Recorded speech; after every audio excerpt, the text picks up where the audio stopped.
10ാം class വരെ ഇങ്ങനെ നിന്നിരുന്ന് ഞാൻ +2 ഒക്കെ ആയപ്പോഴത്തേന് ഇങ്ങനെ പോയി. പിന്നീട് അതൊക്കെ തിരിച്ചു പിടിച്ചത് ഞാൻ കോളേജ് കാലഘട്ടത്തിലാട്ടാ. എൻ്റെ ജീവിതത്തിന് ഒരുപാട് സ്വാധീനിച്ചതും ഉറങ്ങിക്കിടന്നിരുന്ന് എന്നെ വിളിച്ചെനിപ്പിച്ച് വീണ്ടും പഴയ ഞാനാവാനായിട്ട് എന്നെ പ്രചോദനങ്ങൾ തന്ന എനിക്ക് അത്രയും പ്രിയപ്പെട്ട ഒരു സ്ഥലമായിരുന്നു എൻ്റെ കോളേജ്. അപ്പം അങ്ങനെ കോളേജ് പരിപാടികളൊക്കെ കഴിഞ്ഞ് ഒന്ന് നിൽക്കുന്ന സമയത്താണ് ഞാൻ ആദ്യമായിട്ടൊരു ജോലിക്ക് കയറുന്നത്. നമ്മൾ ഈ സിനിമയും പരിപാടിയൊക്കെ സ്വപ്നം കണ്ട് നടന്നിരുന്നോണ്ട് തന്നെ ഫോട്ടോഷോപ്പ് പരിപാടികളൊക്കെ ഞാൻ മുന്നേ പഠിച്ചിരുന്നു. നമ്മുടെ ആദ്യത്തെ ഒരു ജോലിയും ആദ്യത്തെ സാലറി എന്നൊക്കെ വെച്ച് കഴിഞ്ഞിട്ടുണ്ടെങ്കിൽ നമുക്ക് അത്രയും പ്രിയപ്പെട്ടതാണ്.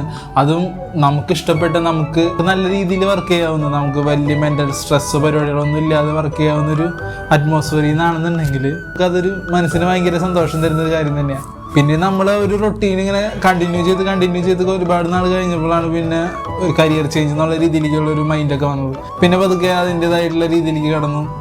റിസൈൻ ഇട്ടു, ഉടനെ അടുത്ത പരിപാടിയിലേക്ക് കയറി ഒരു അഡ്വർടൈസിങ് ഏജൻസിയിൽ.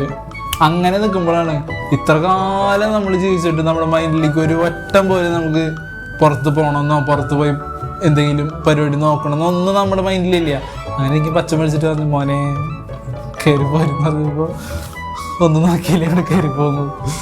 അതുപോലെ തന്നെ ഇവിടെ വന്ന് കണ്ടു കഴിഞ്ഞപ്പോൾ അടുത്ത വണ്ടിക്ക് നാട്ടിൽ കയറി പോയാലെന്നൊക്കെ ആലോചിച്ചിട്ടുണ്ട്. അങ്ങനെ പെട്ടെന്നൊരു തീരുമാനം എടുക്കാത്തതിൽ എനിക്കിന്ന് സന്തോഷമുള്ളൂ കേട്ടോ.